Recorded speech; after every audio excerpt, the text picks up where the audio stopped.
this is an iHeart podcast. Guaranteed human. It's an Olympics you'll never forget. Prime time in Milan. The moments. Chloe Kim with the gold medal flex. The stars. Ilya Malinin. Out of this world. The spectacle from beautiful northern Italy with very special guests every night of the Olympics. Experience the world's biggest show. Prime time in Milan. Tonight, 8/7 Central on NBC and Peacock.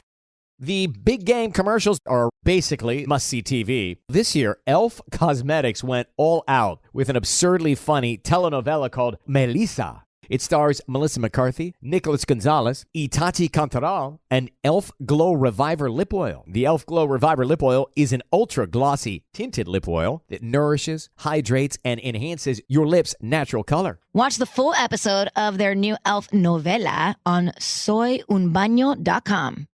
Ever wonder why so many people regain weight after stopping a GLP-1? Up to 40% of the weight lost can come from lean muscle. This weakens the body, slows metabolism, and makes it easier to put the pounds back on, creating a cycle of dependency.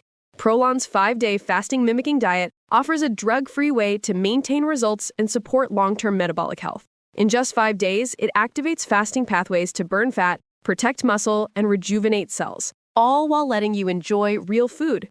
Get 15% off plus a $40 bonus gift when you subscribe at prolonlife.com/iHeart. That's prolonlife.com/iHeart. Welcome to The Middle. I'm Jeremy Hobson, coming to you from Birmingham, Alabama, in collaboration with station WBHM, along with Tolliver and his band. And Tolliver, we're talking about religion this hour, specifically the role of Christianity in politics, and you grew up in a religious household. I did. It's true. I'm a PK. My dad was a pastor of a bunch of churches. He was actually a pastor of 3 churches. He was kicked out of the first 2, and I won't tell you why. But yeah, so I was really excited about this topic, and my music does, incorporate religion a lot. So. Right. Absolutely. And we're going to hear one of those songs later. Full disclosure, I did not grow up in a religious household. My parents are of 2 different religions, didn't grow up very religious. And while the Constitution is pretty clear about the separation of church and state, it is undeniable that the Christian religion and identity play a large role in our political system, whether that's taking the oath of office on a Bible or the increasingly intertwined rhetoric that some politicians use to equate political identity with religious conviction. The latest data from the Pew Research Center, however, finds that only about 60% of Americans now identify as Christian, which is down significantly in the last few decades. So this hour, we're talking about the role of Christianity in our politics, and let's meet our panel. Elizabeth Neumann is a former Homeland Security official and author of the book Kingdom of Rage, The Rise of Christian Extremism and the Path Back to Peace. Elizabeth, great to have you with us. Thanks for having me, Jeremy. And Collin Hansen is a Birmingham-based journalist as well as vice president of content and editor-in-chief of the Gospel Coalition. That's a network of churches and pastors. Collin, welcome to you as well. Thank you. Well, let's start just by introducing you both to our audience. Collin, you are a Christian. You're the editor-in-chief of the Gospel Coalition. You host the Gospel Bound podcast. How do you see the role of Christianity in our politics? It's been there from before the beginning. The United States, the people who came here, not everybody came here for good motives. People came here for ill motives, but a lot of the people who came to the United States from the very beginning were people who were looking to exercise their faith. And so this is not something that comes in at a different point, at a certain later point, but what you can observe is that throughout American history, religious influence has waxed and waned. It's been more, it's been less. We sometimes imagine that this is something where this was the past and now this is the present, this is where we're going in the future. The reality of religious influence is up and down. Just to give a very brief look at that of a couple examples, the American Revolutionary period was the low point of church attendance in American history. It was the most secular time in American history, followed by the Second Great Awakening, which was the peak, which led to the Civil War. And then you see a large decline of religiosity and influence on politics all the way until the Cold War. And then you see a massive increase, and the decrease that you're talking about tends to coincide with the end of the Cold War. So Christianity, historically speaking, especially Christianity, but religion in general, has had a huge influence, but not always the same way. Do you feel like we're at a low point right now of Christianity's influence in our politics, or where are we? Yeah, I definitely think we're at a low point. The number of people who affiliated with a church in the year 2000 was 70%. That number over the course of 20 years has declined to 47%. But here's what's significant about that number. That number of 70% was stable for almost all the 20th century. So something changed around the year 2000. What I would posit is that, number one, that was the first year that a majority of Americans had the internet in their homes. That's number one. Number two, it's some of the effects of certainly the end of the Cold War in this new future. Interesting. Elizabeth Neumann, you're also a Christian. You were a Homeland Security official in the Trump administration. You left the administration and said that it was not taking the threat of violent extremism on the political right seriously. That's right. I have been in the Homeland Security space since just after 9/11. I served initially in the George W. Bush administration. I served as a contractor in the Obama administration. In the national security space, national security is not a partisan thing. Serving in the Trump administration, I was concerned that, and it wasn't just me, there were a number of people in the counterterrorism community that were concerned about what we were seeing as an increase in violent extremism, not just from overseas, not just ISIS, but happening from within. And we sounded the alarm a number of times, tried to get it written into national level policy, and were largely rebuffed. So you didn't feel you had a home in the Trump administration. What about your faith journey? Do you feel like you still have a home in your church? You know, that's a great question. I am a practicing Christian, and I do have a home church, and I feel very welcome in that community.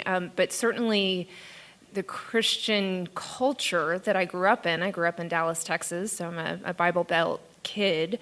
That culture I no longer feel welcome in. And that was probably a realization that occurred over the last 10 years, but especially around 2016. Why?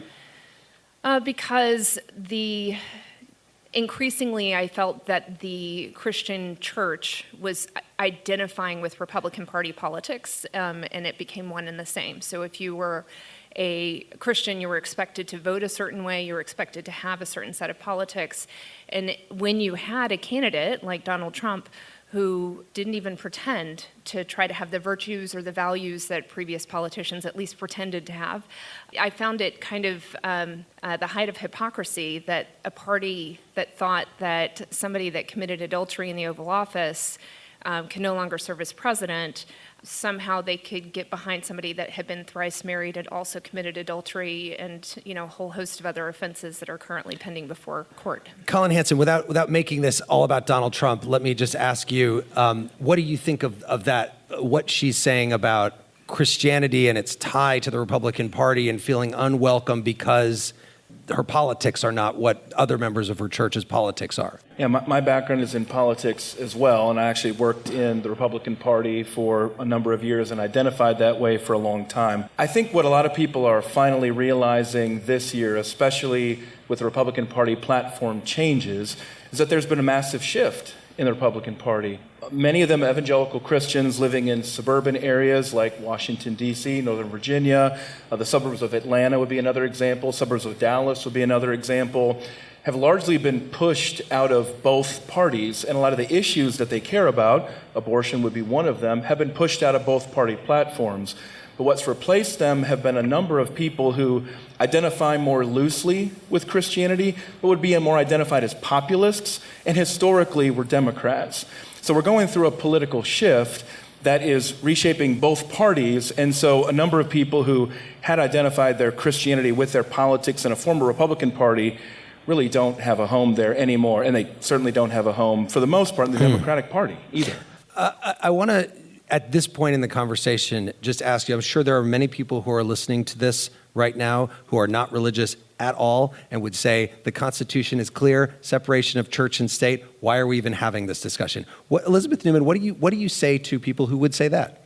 Well, I certainly am very thankful that we have a Constitution that allows the free exercise of religion, and I don't interpret separation of church and state to mean that you can't have a conversation in the public square about religion. I think that's one of the most beautiful things about our country is to have people with different perspectives, different beliefs, and being able to exchange ideas. I also believe that just historically, as Colin mentioned, a lot of our countries, some of the freedoms that got baked into our Constitution actually have their historic roots in Christian principles and Christian a foundational idea of the Imago Dei, the idea that all men are created equal. You can tie directly back to this vision of being made in the image of God, and that because we're made in the image of God, we're all able to have the same value, equality, dignity, worth. And so those concepts that really, if you trace the history of Christendom, there's a lot of damage that Christianity has done in the last 2 millennia. So I'm not going to sit here and say like it's all roses, but there were a lot of beautiful blessings that came to bear in Western civilization and eventually in the United States. So it's worth not losing those beautiful things that offered this idea of human equality and human dignity. How do you not lose those beautiful things, as you say, while recognizing that people can have any kind of religion in this country and it doesn't have to be based on the principles of one faith?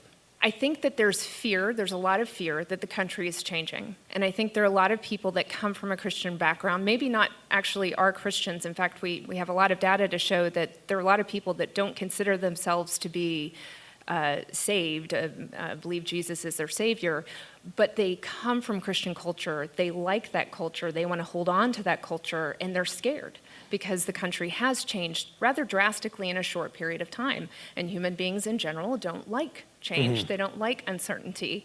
And in that rapid change, they're seeking to hold on to something.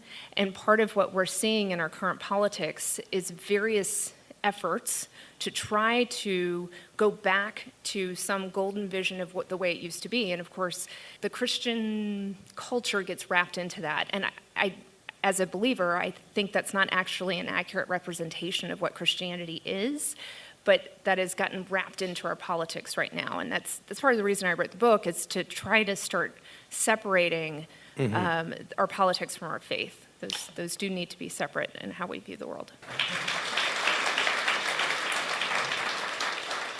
Collin Hansen, is there a mixing of politics and religion right now in the sense that certain figures, and let's say Donald Trump, are seen as religious figures by some? If you were watching the Republican National Convention recently, people were talking about how Trump was saved by God during that assassination attempt, even saved by God so that he could be the president of the United States. I mean, you always see that in our politics, and I think it's noteworthy that President Biden had also said, I'm not getting out of this race unless God tells me. Right, the Almighty. Unless, the Almighty tells me that I should do that. And so it's pretty much a staple of American politics. And I think if a politician did not do that, it would be conspicuous. But the fact that they do it, it just is part of the noise. And there are those moments where politicians will try to use religion, and it's typically Christianity, as a prop to be able to push for a certain kind of loyalty and that kind of demand. But generally speaking, you see it cut both ways in our politics. Maybe it's sometimes just more invisible to the side that we prefer.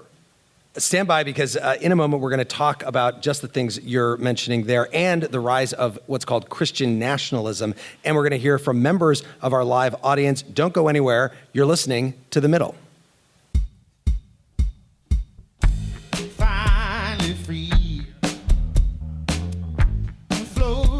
I got no wings. Oh, pass it, baby. 'Cause everyone can see through me. 'Cause heaven's at my fingers. Hear the angels singing. Gabriel is laughing. Blow, baby. Blow, blow, baby, blow, blow. Well, I'll tell you, I'm a child of God. Nobody around me spent the child on a ride. Thought that I'd see heaven from my place on earth, but every day's a hustle from the death back to birth. Oh yeah, from the death back to birth. Oh yeah. It's an Olympics you'll never forget. Prime time in Milan. The moments. Chloe Kim with the gold medal flex. The stars. Ilya Malinin. Out of this world. The spectacle from beautiful northern Italy with very special guests every night of the Olympics. Experience the world's biggest show. Prime time in Milan, tonight 8/7 Central on NBC and Peacock. Welcome to the A Building. I'm Hans Charles. I'm Menelik Lumumba. It's 1969. Malcolm X and Martin Luther King Jr. had both been assassinated, and Black America was at a breaking point. Rioting and protests broke out on an unprecedented scale. In Atlanta, Georgia, at Martin's alma mater, Morehouse College, the students had their own protest. It featured two prominent figures in Black history, Martin Luther King Sr. and a young student, Samuel L. Jackson. To be in what we really thought was a revolution. I mean, people were dying. 1968, the murder of Dr. King, which traumatized everyone. The FBI had a role in the murder of a Black Panther leader in Chicago. This story is about protest. It echoes in today's world far more than it should, and it will blow your mind. Listen to the A Building on the iHeartRadio app, Apple Podcasts, or wherever you get your podcasts. This is Ryder Strong, and I have a new podcast called The Red Weather. It was many and many a year ago in a kingdom by the sea. In 1995, my neighbor, Anna Trainer, disappeared from a commune. It was hard to wrap your head around. It was nature and trees and praying and drugs. So no, I am not your guru. And back then, I lied to my parents, I lied to police, I lied to everybody. There were years, Ryder, where I could not say your name. I've decided to go back to my hometown in Northern California, interview my friends, family, talk to police, journalists, whomever I can, to try to find out what actually happened. Isn't it a little bit weird that they obsess over hippies in the woods and not the obvious boyfriend? They have had this case for 30 years. I'll teach you sons of to come around here with my wife. Boom, boom. This is The Red Weather. Listen to The Red Weather on the iHeartRadio app, Apple Podcasts, or wherever you get your podcasts. This is The Middle. I'm Jeremy Hobson. If you're just tuning in, The Middle is a national call-in show. We are focused on elevating voices from the middle, geographically, politically, and philosophically, or maybe you just want to meet in the middle.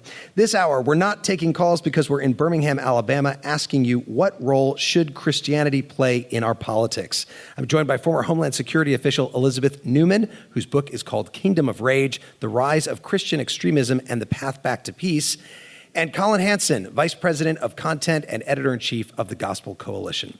Before we get to our live audience questions and comments, Elizabeth Neumann, in your book, you write, what started 50 plus years ago as an alliance between white evangelical Christians and the Republican Party for political power has solidified as the core identity for a strong majority of the white evangelical Christian community.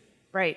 So because I am a Christian, made a decision when I was looking at why do we have such an epidemic of violence in this country. As I mentioned earlier, starting in around 2015, all of the metrics start going up. And if you look at who is perpetrating those attacks, some of them are non-ideological. You can't put them on the right-left spectrum. But of those that are ideologically motivated, they fall on the right side of the spectrum. And that really concerned me. There's a lot of academic reasons why that might be, but there's also in those movements this undercurrent of Christianity. Now, and if you were to just stop any random person that goes to church on Sunday and ask them if they agree with militia violent extremism or white supremacist extremism, they would say, of course not, that's horrible. Violence is not tolerated in our religion. But somehow those movements were gaining momentum. And we also were starting to have increases in political violence, things that aren't necessarily associated with an organized violent extremist movement. And so I was very perplexed by the fact that this was coming from my community, like literally geographically my community, my faith community, my political community. How tied, though, is the radicalization of people to religion? So that's part of the reason I spent the last 3 years trying to understand this. I don't think it's a particular religion in a traditional sense. Like, take the politics out of it. Like, you go to church on a Sunday or you practice any faith, you're not going to walk out of there more likely to be willing to commit an act of violence. The problem is when there are political motives that, combined with social media, are driving us to live in a persistent state of fear and outrage. And we are told over and over again that we're living in this existential threat of a moment, that your way of life, your success or survival is being threatened by some other. The other could be defined depending on what community you find yourself in. So for a Christian community, the other, generally speaking, and I'm talking white evangelical Christian community, the other is liberals, it's coastal elites, it's people who don't practice our faith. The other is anybody that's different than us, and they're trying to take away our way of life. And I could probably ask Collin, I'm sure he's had similar experiences. I've sat through sermons where pastors have told us that in our lifetime, pastors will be jailed for teaching a biblically orthodox scripture. And so that fear for 10-ish years has led us to a place where there's some small percentage of that community who has gotten to a place where they are cognitively open to violence as a solution, which is my definition of extremism. And it's because we've been saturated in this fear and grievance cycle for at least a decade, really going back several decades because of the merger with politics. Collin Hansen. Well, I think what's so interesting about having this conversation in the middle is where we're having the conversation in Birmingham, Alabama. This is a city that is more familiar with forms of violence than maybe any other city in America, and certainly in very famous ways in American history, and in part, extremism that's been wielded against Christians. Of course, that's the 16th Street Baptist Church bombing in 1963, was an act of violence against an actual church and actual Christians who were exercising their faith. And so extremism is certainly an American problem. It's not a new thing. It's not partisan. It's not one specific group, but it can be wielded. Religion can be wielded by people for any kinds of different motivations. What's so fascinating is Dr. Martin Luther King Jr. described himself as an extremist. He said, I'm an extremist for love. So the question I think that Elizabeth helps us to drive toward is not necessarily about whether you're an extremist per se, but what you're an extremist for. You can be an extremist for love and do what Dr. King did here in the streets of Birmingham, or you can be an extremist for hate and do what the Klan members did to those little girls in that church. So it's not so much about extremism per se, but about what it's wielded for. You say we're here in Birmingham, Alabama. Alabama is also, I believe, the state with the highest percentage of people who identify as Christian out of any state in the entire country, or at least up there among the top 1 or 2 or 3. Yeah. And also, as you mentioned, there was a history in the civil rights movement of tying the movement and many parts of it to the Christian faith. Elizabeth Neumann, is there a difference between that and some of the Christian nationalism that we see now? Yes, Christian nationalism is arguably more nationalism than it is Christian. Nationalism is a political philosophy, and in my world, where we counter violent extremism, it can be a form of extremism if you are willing to take action, hostile action against the people that don't fit your nationalist description. So in nationalism, there's an identity that of the people that make up the nation, and if you're part of that group, you're the in group. If you do not fit that definition of what it means to be a part of your nationalistic identity, then you're a part of the out group. And what we see in nationalistic cultures, it tends to creep towards giving preference to those that are on the inside. Sometimes it creeps towards actually providing penalties to those that are outside. Sometimes it's criminal penalties, sometimes it's violence. And look, there are certain smaller variations of nationalism. You look at the United Kingdom, they have a Church of England, they have a state religion, but you don't pay more taxes if you don't go to the Church of England. You're still allowed to vote, you're still allowed to participate as a citizen, even if you don't belong to the Church of England. But there are some in the United States who are arguing that we should redefine our country based on what they perceive to be a historical tie to Christianity, and actually give favor or preference to those who are practicing Christians, that our laws should be favorable and lean into that Christian heritage. Why this in-group, out-group, us versus them isn't a huge part of the Christian faith, love thy neighbor? Why? I mean, this show is called The Middle. I mean, we're talking across party lines from different parts of the country. Collin Hansen, what about love thy neighbor?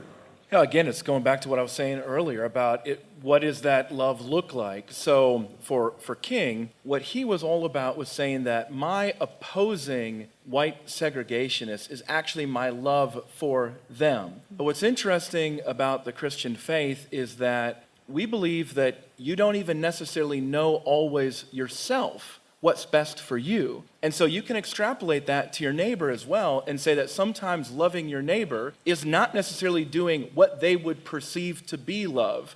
Now, you don't have to be a Christian to think about this way. You might just be a parent and think this way. It's a basic aspect of parenting, that you do not always give people what they want, in part because you say, I love you too much to be able to do that. So in some ways, our laws, insofar as they're based on love, are acts of restraining people against things that would be harmful to them, whether they want to do that or not. Again, there's a whole range here. We all ascribe to that in certain ways, and we also recognize other ways where we think that's too far. But that's part of what Elizabeth is trying to get at here, is that there's a lot of debate about how far that ought to go. And I think it's actually the kind of the rise of secularism that's bringing this all about, kind of to renegotiate, because as you say, with the church not being the dominant social force that it had been in the past, bringing people together with a lot of assumptions that they had shared, there's this sense of, well, maybe it's all up for grabs now, and we need to renegotiate this communal agreement to the point where some people are saying, the Constitution's a dead letter. We need to throw that out. We need to start from scratch. It's the kind of extremism I don't support, and they would say that they are loving their neighbors and doing that. I don't agree with that, but that's how you get there. Let's get to some audience questions. Let's hear from you. My name is Kel, and in listening to what you had said earlier about the faith was down in numbers and attendance and such, I think one of the reasons is the lack of trust, trust in the faith, trust in Christianity. How can we address that? That's a wonderful question. I appreciate that. The lack of trust in religion is actually part of a much broader decline in trust of all institutions in American life. About the only institution that doesn't see a massive decline is the military. But that's why you see it celebrated in certain environments. That's still kind of the institution everybody can rally around in there. One of the challenges for any institutions in this era is transparency. People can see things that they couldn't see before, in large because of the internet, and that's led to this widespread erosion. The only thing you can do about that, whether you're the church or you're a local social club or anything, is to live with transparency and integrity, and to have leaders who are willing to live according to a creed that considers others more important than themselves. Christianity should have resources to be able to do that in the example of Jesus Christ himself, but nevertheless it proves very difficult in a world where, as Christians, we understand is full of sin, and we're just as tempted as everybody else. But I would love to see the church as setting the example for other institutions to follow. Perhaps we'll get there. Thank you for that question. Let's get to another one. My name is John. I grew up in Birmingham, and so this is for either of the panelists. So I'd like you to explain like the mindset of how why Christians, religious people in general, but Christians especially, like to publicly insert their faith into politics and government. And that is why the Freedom from Religion Foundation has so much work, and atheists and secular people like me get so upset because we feel like our rights are being trampled on. So there's that one Bible verse about not being like the Pharisees, going to pray in the closet instead of out in the public. Why don't more Christians follow that practice? I mean, it's a really great question, right? Like that our private faith should be more real than our public faith, I think. And I do think that's gotten inverted, mainly because I think there's two answers to your question. You said, why is it that politics has faith so prominent, and I would say it's because it works. It gets you votes. There's a segment of our society that sees the spiritual as very powerful, and so if they see a politician using it, they identify like, oh, they're like one of me. Even though I would say, like, especially in an era of transparency, I find it odd that somebody's personal actions don't attest more than what they say on a dais somewhere. Like, there's just this disconnect between behavior that would, in Christian parlance, the fruit or the lack thereof. But somehow, if they say the right thing on a campaign slogan or on a stage somewhere, where that counts more than their actual actions. I wonder if you think we're seeing that, by the way, right now in the fact that a number of pretty conservative Republican states have been voting overwhelmingly in favor of abortion rights, even though the politicians that they tend to elect would be publicly against that. Yeah, I don't really, I will tell you, like, I've struggled with, I grew up in the 90s, and I thought that when the leaders were telling us, like, no, it's really important, personal character matters. That's what I grew up with. Personal character in our leaders matter. And that's why if, you're growing up in the Bible Belt as a Republican, well, you can't vote for Clinton. Like, that's what I was taught. And then somehow 20 years later, that's not the same. Like, and so you start to go, oh, we don't actually believe this. This really is about power. This isn't about character at all.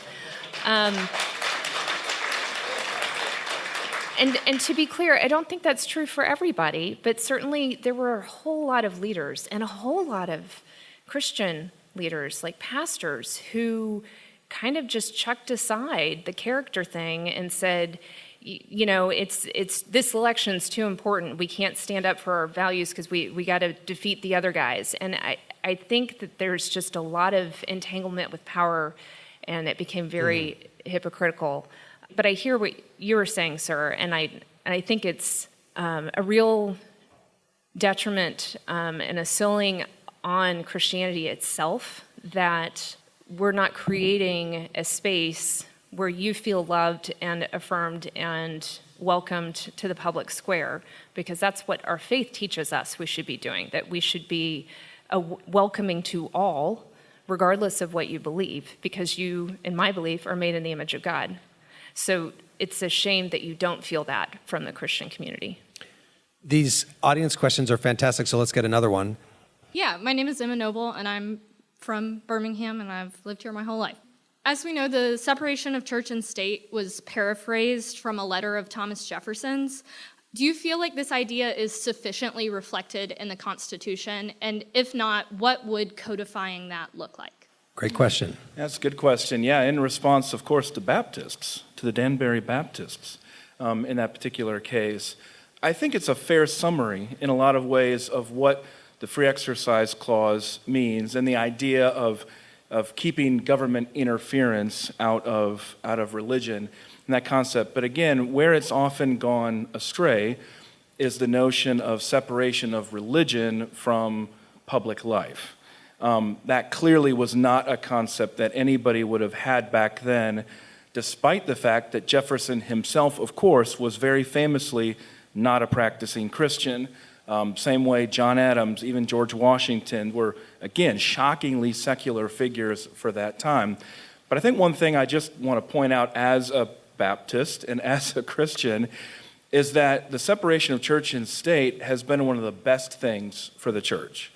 Elizabeth pointed out the Church of England in meshing official church theology with politics does not go well, but mainly it goes badly for the church. And so part of my concern as a Christian and as a Baptist is to preserve that so that the government and religion might do each what they do best, and that I think as Christians we are at our best when we're putting our faith into action by loving our neighbors, which includes political engagement in a lot of different ways. So I don't know what it would look like to codify that more so.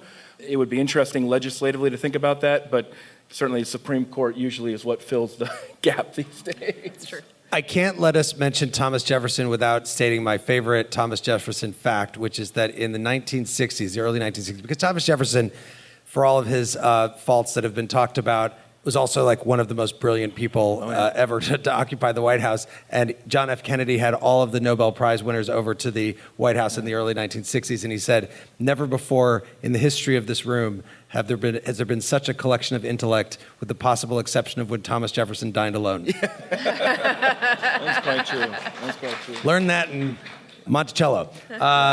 We'll stand by because in a moment we're going to talk about new moves by some politicians to increase the level of Christianity in all of our lives. You're listening to The Middle, coming to you from Birmingham, Alabama, in association with WBHM. We should take some more questions, man. It's getting spicy in here. This one is called Sweet Tooth, dedicated to all the good food we've had since we got here. Y'all ain't finna make me slam my head against the wall. Got me feeling crazy, cause everybody know I'm on. Yeah, I'll bring the hit too. Come on to me when you got a sweet tooth. Bad times got me feeling evil, but I'll punch a wall till it's shit too. Baby, I know that I got it in the bag. Got it in the bag. Flexing on them harder than I ever had.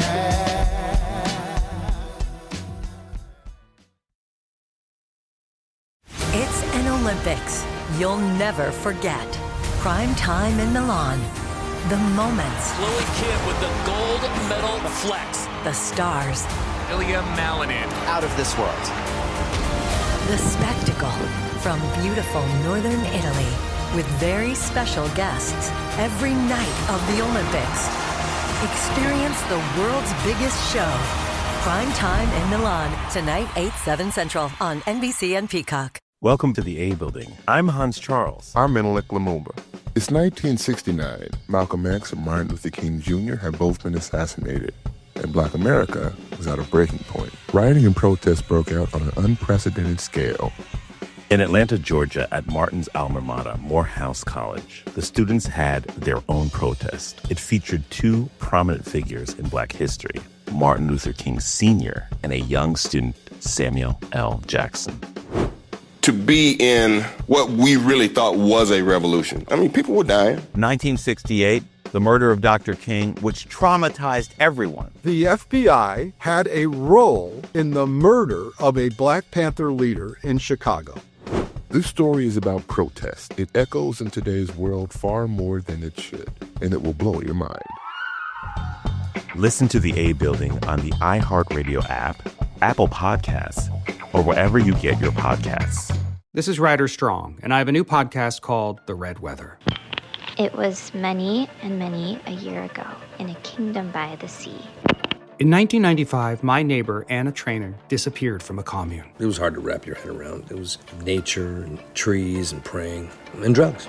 So no, I am not your guru. And back then, I lied to my parents, I lied to police, I lied to everybody. There were years, Ryder, where I could not say your name. I've decided to go back to my hometown in Northern California, interview my friends, family, talk to police, journalists, whomever I can, to try to find out what actually happened. Isn't it a little bit weird that they obsess over hippies in the woods and not the obvious boyfriend? They have had this case for 30 years. I'll teach you sons of to come around here with my wife. Boom, boom. This is The Red Weather. Listen to The Red Weather on the iHeartRadio app, Apple Podcasts, or wherever you get your podcasts. This is The Middle. I'm Jeremy Hobson in Birmingham, Alabama. We're asking you this hour, what role should Christianity play in our politics? I'm joined by Collin Hansen, Vice President of Content and Editor-in-Chief of the Gospel Coalition, and former Homeland Security official Elizabeth Neumann, whose book is called Kingdom of Rage. Before we get back to the audience, right here in Alabama, the state Supreme Court made national news recently when it outlawed in vitro fertilization treatment, or IVF, in February. And the Chief Justice wrote, "Human life cannot be wrongfully destroyed without incurring the wrath of a holy God." Collin, is that appropriate coming from a judge who is supposed to respect the separation of church and state? It's a good question. I think you can see it a couple different ways. To pretend like our law is secular without reference to the divine, even if it doesn't mention the divine, is to fool ourselves, historically speaking, in there. At the same time, we do have a constitution that is a shockingly secular document for its period of time that does not use those explicit Christian appeals in those kinds of cases. So not only is it a rather unusual move, but probably not one that is warranted precisely on the terms of the Constitution. But in some ways, the Supreme Court was simply saying the quiet part out loud that, yes, our laws have their origins in many cases in different forms of divine revelation. But Elizabeth Neumann, and you write about this in your book, how does that play out when you have an issue like same-sex marriage or like gender identity, which is obviously in the news a lot right now, where maybe you have a judge who feels that way, but you also have a First Amendment issue or the person's ability to live their life and be free? I mean, this is where we need the legislature to be doing its job. If you take relatively new issues, right, like transgender challenges, how do we help kids who are struggling with their gender identity? You know, that's a tough question, and we're just getting evidence in to know the right way to help kids. And we should be having dialogue about that. And right now, we're just yelling at each other with talking points. And I don't know that that's actually helping the kids. So there's two pieces here. One, all of us as citizens should be learning how to have dialogue around kind of tough conversations, but not in fear, but out of love for, I think, most people are like, how do we help our kids? Right? Like most of us just want our kids to do well, and we want to find the right path forward on an issue like this. So one, we as citizens need to do a better job in how we dialogue about it and not give in to those political talking points. But two, we need our legislatures to do their job. It's not the job of a court to figure this out. The court's just supposed to interpret the law as it was written by a legislature, and if the legislature isn't addressing these issues, we need to vote those goes out and get somebody in who will do the job.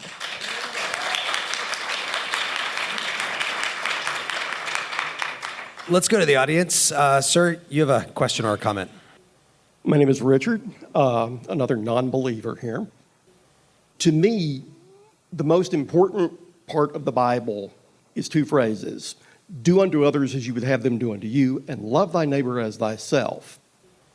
Do you think it would help if the Democrats turned the tables on the Republicans and said, okay, if you're going to bring religion into this, let's go full Jesus. Immigrants are our neighbors. Let's love them and help them. Those who are in need of health care, Jesus would say, let's give them universal health care. And by the way, would Jesus want you to carry an assault rifle with a 30-round magazine? It's a good question. I would simply point out that there's a reason that President Biden was preaching in a church almost every single week, because religion is central to the Democratic Party's arguments, and could introduce you to the religious left and figures like Jim Wallace, who have been around for many decades arguing that exact thing, and certainly had a huge influence in the Obama administration as an example. So I think this is a theme that I keep coming back to a little bit here, which is that we act as though Christianity or religion is on one side, right. But I don't think anything in American politics, historically or present, makes any sense without understanding the massive influence on all of our politics of Christianity in particular. And again, I just want to point out, of all places, Birmingham, Alabama, which is one of the most, if not the most religious areas in the country, is precisely that way because of its democratic voters who are African Americans who bring their faith to every aspect of their life every day, including their politics. So I think we're seeing a lot of that already. Let's go to another question from the audience. Good evening. My name is John. I've been here for the last 10 years. I'm from Maryland, born and raised. I guess my question and statement is around human inefficiency. How do we continue to show up in moments and be outside of what we want for ourselves, right? On a macro scale, for thousands of years, and we still haven't been able to reframe this problem and adjust how we even exist in the moment so we be more closer to kindness, love, integrity, respect, peace, tacos, I don't know. I mean, I love tacos. I'm from Texas. Breakfast tacos. Breakfast tacos. I had a pork carnita last night. So in the book, I spend the first half of the book explaining what extremism is, how people radicalize, why people radicalize, what's really going on. And I'll give you the Cliff Notes version.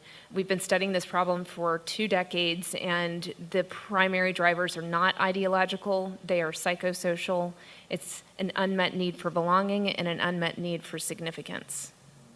And in the second part of the book, I offer suggestions, primarily for the community I came from, the Christian community, the conservative community, on here's what we can do to build protective factors so that we're less vulnerable to those voices that can pull us into an extremist mindset.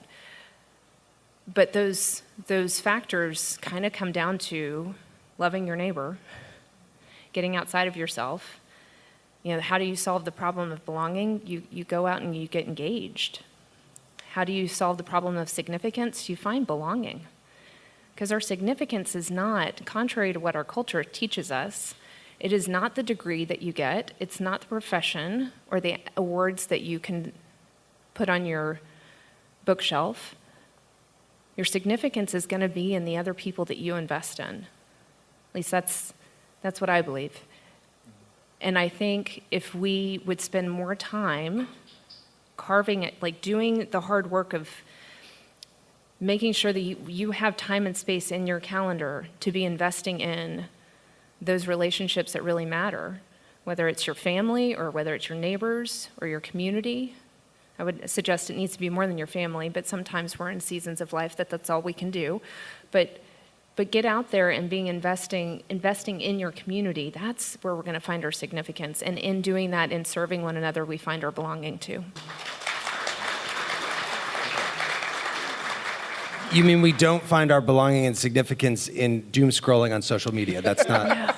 I've tried it for a while. It did not work. Tolliver, that's what you thought. I was like, don't come for me, Jeremy. Let's get to another member of the audience here. My name's Katie. I'm from Birmingham. The question I have is this. What would your response be to the shift from religious rhetoric in politics to religious products and propaganda in politics? Oh, man. Actually, your question prompted something else in my mind, because after the attempted assassination, I do a lot of conversations with members of the press, helping them understand things about extremists and radicalization and mass shooters, that kind of stuff. And one of the phenomenon that we're seeing in individuals that are committing these attacks is that they're not like the extremists from 20 years ago. 20 years ago, ideology was really intense and deeply rooted, and people would have read texts, and there's usually somebody who's in charge of saying this is the ideology that we belong to. Think Bin Laden, right? Like Bin Laden. Or like the Charleston 9 yes. shooter be another example of that. Yeah, and so there used to be a deeply held tie to the ideology that was motivating them or encouraging them, giving them that moral permission structure to go commit the act of violence. That's not the situation these days. In most cases, the ideology is memeified, meaning they're radicalizing by just seeing funny pictures with a little word here or there. It's not text-based, it's image-based, it's very vibe. It's about the vibe, which is wild. But it also is indicative of the individuals that are moving towards this. It's not a rational thing. It's not a mindset of I'm going to read a bunch of text to better understand why I need to do this. It's not a logic. They're in a place of deep despair, and more we're seeing people that are very nihilistic. There's no way out of this, and that's why they go and do these horrific acts. And I'm drawing the connection to your question because it's a reflection of culture as a whole. We don't read as much as we used to. There's tons of data that tells us this now. Our attention spans are so much shorter, so much so that like We don't socialize as much. we don't socialize Not nearly as much. Sex is way down. Yeah, there's that also. too. There's that too. It is. And so there's just this. We're kind of increasingly moving to a place where it's just the picture, and that's all that matters, and that's what motivates us. The Las Vegas shooting, that's still the largest mass shooting, is Yes. that right? We don't do even not know the motive. It was never considered an act of terrorism because there's no ideological nexus that was discovered. Let's get to another question from the audience. My name is Jim, and what I'd like to understand is what do we mean by Christian extremism? I will say this. If it had not been for Christian extremism, I was in that bombing at 16th Street. You killed four of my young girls. If it had not been for Christian extremism telling me, you've heard it said, to love your neighbor and hate your enemy. If it hadn't been for Christian extremism from a black preacher that said, love your enemies, because the Word of God said it, extremism taught me not to hate, taught me to love and to see every human being, not by the color of their skin, but what the content of their character is. What is Christian extremism that we label it as something to be fearful of, when the extremism is to learn to love one another as Christ has loved? That's extremism to me. And why do you vilify that type of extremism? If I could ask, why do you consider that extremism? Because what are we saying, Christian extremism? What is Christian extremism? I see more extremism on the other side than coming from religious Christians. Why are we labeling Christians as extremists? And what is that? That's the question I'm asking. What is Christian extremism? I love the question, and I love the framing that you're bringing to it. In my professional world, extremism is associated with violence. It is not the Webster definition of extremism, which could include things that here's the mainstream and extremes are on either side. That's not my professional way of approaching extremism. Extremism in my world is when an in-group perceives a threat from an out-group to their success or survival and determines that the only action they can therefore take is hostile action. It's the hostile action that makes it extremist from a counterterrorism perspective. I'm not suggesting that there aren't plenty of other lenses to view the term extremism, but the reason I wrote the book was to address the hostile action that has become kind of second nature for a large swath of the Christian culture that I came from. Hostile action is a spectrum. There's a lower end of the spectrum that is not criminal. It includes bullying, harassment, threats, and intimidation. Now, you can do a lot of things in civil court with those things, but it is actually really hard to criminally charge that lower end of the spectrum. Then it moves into criminal activity like hate crime, property destruction. Then you get to terrorism and genocide. That's the hostile action spectrum. What we know about people that go on to commit violent extremism, so the violent side of that spectrum, is that they start off on the lower end of the spectrum.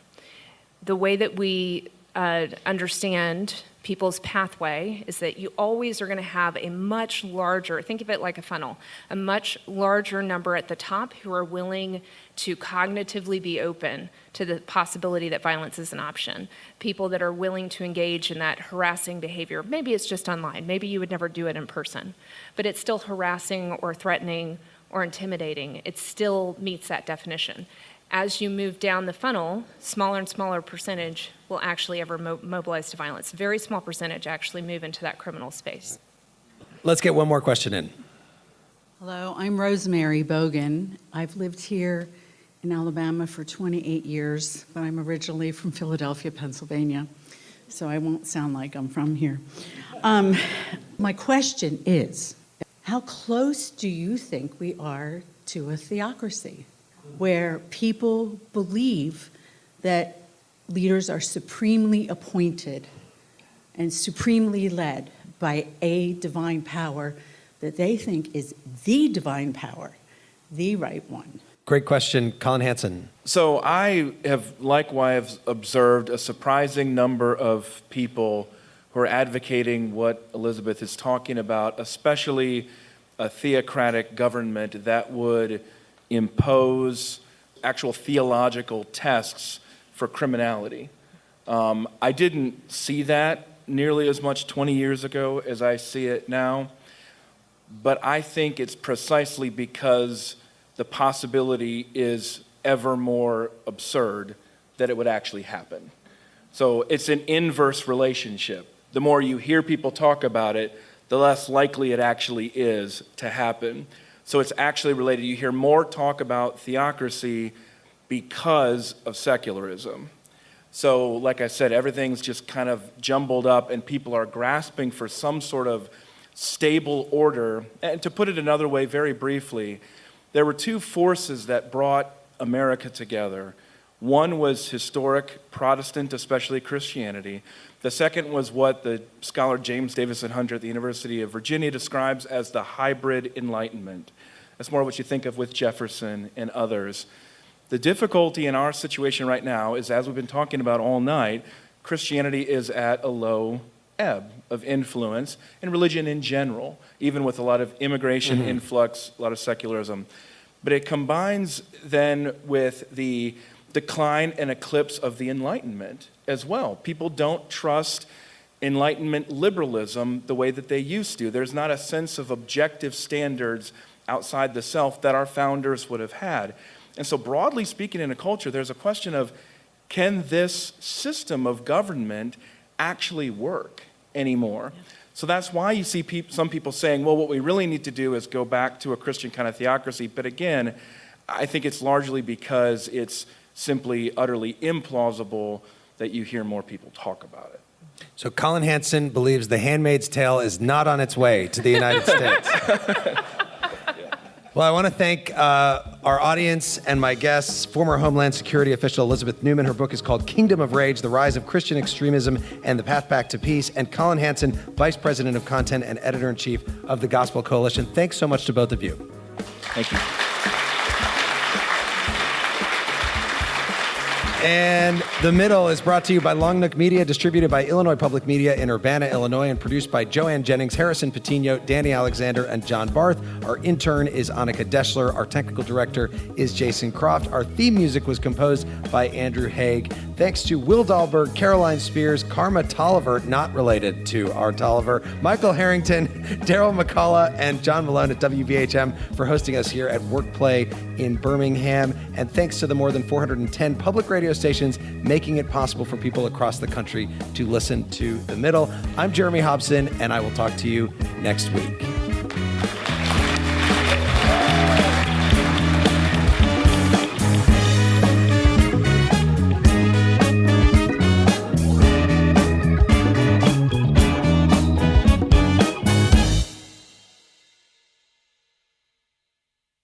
Over the last couple years, didn't we learn that the folding chair was invented by Black people because of what happened in Alabama? The Montgomery Brawl. This Black History Month, the podcast Selective Ignorance with Mandy B unpacks Black history and culture with comedy, clarity, and conversations that shake the status quo. The Crown Act in New York was signed in July of 2019, and that is a bill that was passed to prohibit discrimination based on hairstyles associated with race. To hear this and more, listen to Selective Ignorance with Mandy B from the Black Effect Podcast Network on the iHeartRadio app, Apple Podcasts, or wherever you get your podcasts.